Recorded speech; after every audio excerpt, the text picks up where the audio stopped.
so more you COVID levy if you and may a member of parliament, but me say a businesswoman. Mature duty and make me the duty natural. COVID levy that so. The minister and say we year for a minimum say be from tomorrow going a very reflected there. But as we speak, I Jina Hayes here there. Obia we in Yoma or ports no Obia or then the Yoma for the various borders and him say levy no a idea a that's what you need for. True so more you COVID levy if you and may a member of parliament, but me say a businesswoman.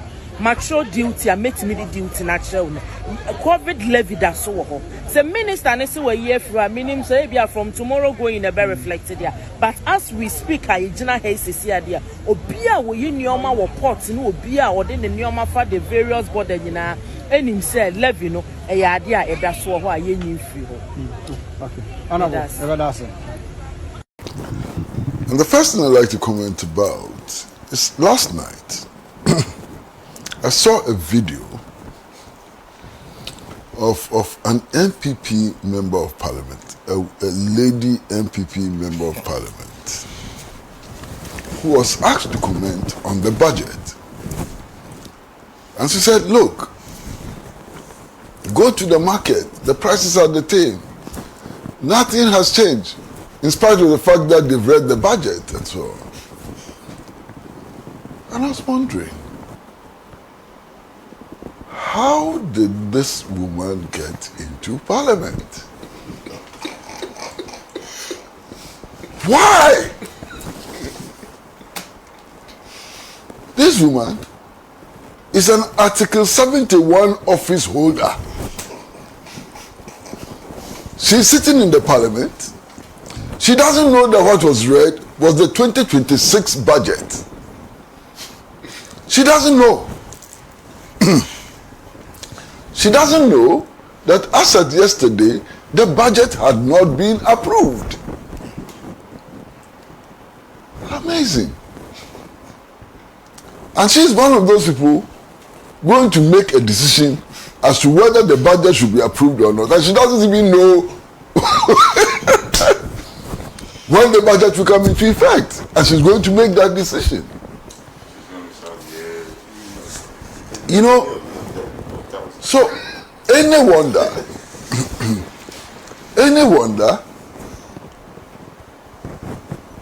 why do we wonder about the quality of life? The people who approve the budget, some of them don't actually know what a budget is. They don't know what a budget is. So this is one of the fundamental problems. Forget what was read. Those empowered to approve it. So how is she going to approve the budget? She's going to look at Afenyo marking, and whatever Afenyo marking says, she will follow. When Afenyo marking says, let's walk out, she will walk out. Without even understanding the issues involved. This is a big, big problem. You understand? But let's be serious. I have said that this business of going to the polls every 4 years to elect a government is a waste. Complete waste. Because for a very long time, as a matter of fact, since we got rid of Agyapong, this government has had only one government. And that government has always been the IMF and the World Bank. So when we go to the polls in 4 years and we vote, what we actually do is to change the face of the government. But the government itself remains intact. You understand? And that is true. And in fact, all my other colleagues on this panel have said so in different ways. Okay? You elect a government. By the time the government comes into power, there's already an IMF program that it must follow. It follows it for 1 year, sometimes 2 years, and then it says, oh, we are leaving the IMF, and so on. In a couple of months, they come back and tell you that they have to go to the IMF and they give all kinds of rationalizations. Sometimes they say, oh, we are only going for policy validation. Sometimes they say all kinds of things. We are not following them and all. But the truth of the matter is that it's the IMF which is in charge. Okay? And they are in charge for nothing. They give you $300 million and they control your economy, which is much, much bigger than $300 million. And so, and so now, the other thing that I say is simply this. Take Ghana. We've been to the IMF 18 times. And the problem we first took to the IMF is still with us and getting worse. What does that tell you? One, either the IMF is a bunch of incompetent technocrats. They don't know the solution, because after 18 times, the problem is still there and is growing. So they don't know the solution. They are just purely incompetent. Or the IMF was designed for this particular purpose of keeping us down. So that the force of capitalism can continue to control us. These are the only two possible reasons. I'm looking forward to a day when the rule of the IMF and the World Bank will come to an end.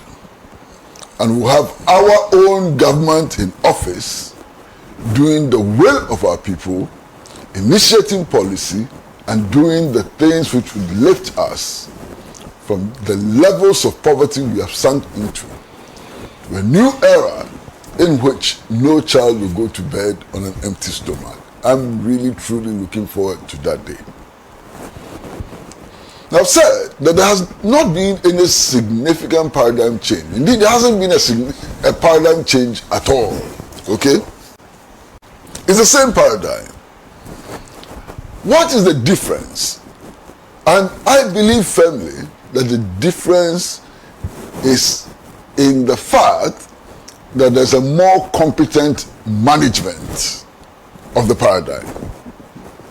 You understand? The same paradigm.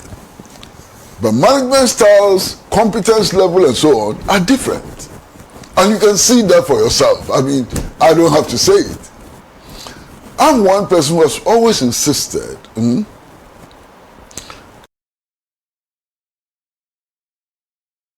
that macroeconomic indicators are not the best way of judging an economy. And that essentially these indicators are statistical averages. And statistical averages hide a lot. They reveal very little. They hide a lot. So, for example, when we are told that per capita income has increased in a given year, what does it mean? It doesn't show the imbalance between those at the bottom and those at the top. You understand? It doesn't reveal that, so it doesn't tell the full truth and so on. So I do not want to rely on macroeconomic indicators to make a judgment as to whether living standards have improved or fallen. But even as I say so, macroeconomic indicators tell a certain story. Okay? They don't tell the whole story. They don't describe the life of the underprivileged and so on, but they still tell a story. And what is that story? The story is that there's movement in the economy. Which class benefits from that movement is another matter, but there's movement in the economy. Okay. And if you're looking at movements in the economy, one of the things that we can look at is the value of our national currency. And who today would doubt that the value of our national currency has improved significantly? From 17 cedis to $1, we are now down to 10 cedis to $1 in a matter of 9 months. That is something. This is a dream that Dr. Bawumia could not turn to reality. That's a fact. From opposition to government, all he spoke about was the value of the city. You understand? His first days in office as vice president, he said he had arrested the city and locked it in a prison and given the key to the IGP and so on. You remember. And yet, by the end of that tenure, the city was exchanging at 17 to $1, when actually they took power at a time when the city was less than 4 cedis to $1. So this is something significant, at least within the context of bourgeois economics. Within the context of bourgeois economics and so on, you can see a better management of the national economy. And then, my brother, can you believe that in a period of 9 months, we have hit single-digit inflation? I mean, I didn't think that it was possible. In all honesty, I didn't think that it was possible. But we have hit single-digit inflation. You understand? It doesn't tell the full story. It doesn't mean that all the 21,000 unemployed persons who rush to work have jobs. They don't have jobs. It doesn't mean that 150,000 nurses can be deployed. You understand? But the fact is that in a period of 9 months, we have hit single-digit inflation. And that there was another government which could not do that. That's clear. Okay? Now, some of the things that I heard in the budget statement, which excited me, had to do with road infrastructure and the declared commitment to improve road infrastructure. I've been wondering, the 2 biggest cities in Ghana, 2 biggest commercial and economic centers in Ghana, Kumasi and Accra, look at how they are linked by road. Amazing, unbelievable. Kumasi and Accra. That's true. I mean, unbelievable. If you have good roads, we should be able to do Accra Kumasi in 2 hours. And yet today, depending on what vehicle you are using and the skills of your driver, you can spend 5 hours on that road. Look at the wastage. Now we are told that in a matter of 2 years or thereabout, we will have a new highway linking the 2 cities. Why can't I be happy about this development? This is an important development. It's a development which will make me happy. And it's not just Accra Kumasi. Cape Coast Takoradi. Why? Takoradi is a major center, major port. We spend millions rehabilitating the Takoradi port. If we cannot link Takoradi and other places of extraction, of production, and so on, with good roads and railway networks and so on, all the millions we spent on the Takoradi rehabilitation exercise will be useless. So I'm happy that this has begun. You know, and it's about the big push project and so on. So I'm very happy about that. There are many other projects that excite me. For example, this idea of building 24-hour markets in all the more than 200 districts of this country. Modern markets operating on a 24-hour basis. It's an exciting development. Clearly exciting development, and I'm happy that it is happening. There is this commitment to build 200 new secondary schools. When was the last time we started building secondary schools in this country? 200 of them in 1 year. Excuse me. Now, if we continue like this, very soon we will not have this problem with placements and so on. You understand? And then the provision of furnishing and so on, it's exciting. This is an exciting time. Yes, I can understand the reservations about the Nkukwan Kitinkiti program and so on, that really, it does not fully address the nutritional needs of our country. I agree. Why? I checked the statistics 3 days ago. We are spending $400 million every year importing poultry products. 400 million.